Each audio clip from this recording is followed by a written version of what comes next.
السلام عليكم الناس اللي انت عايشه في اوروبا. وشوفوا ايديك كيفاش دايرين. انا غنوريكم شنو ندير علاش ايديا دايرين هكا. دابا حاليا خديت مطيشه شريتها وانا زرعتها. دابا تنزرع في الخص. مول الخص هذا عطاه ليا كادو.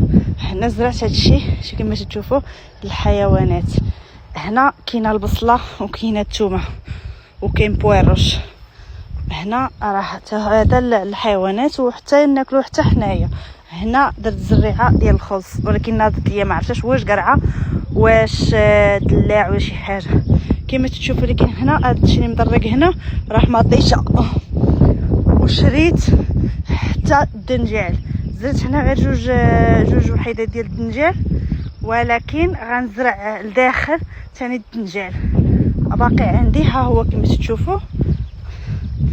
ها هما 4. هاد الربعه هما 6 تبارك الله تيعطيوك عرام ديال الدنجال. ايوا كما تشوفوا. ايوا ما تبقاوش غير تضحكوا تقولوا يديها انا بعدا تناكل ماكله زوينه ونقيه. واخا ايديا تكون مسخين ولكن تناكل ماكله نقيه اللي صحيه وزوينه ما فيها لا دواء لا حتى شي حاجه.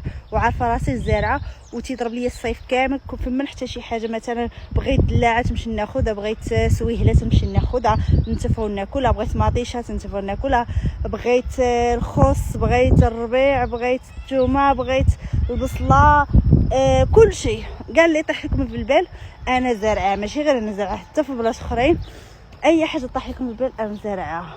غير ما بقاوش بنادم يهدار وداك الشيء. حيت بعض المرات الهضره هكا تضر.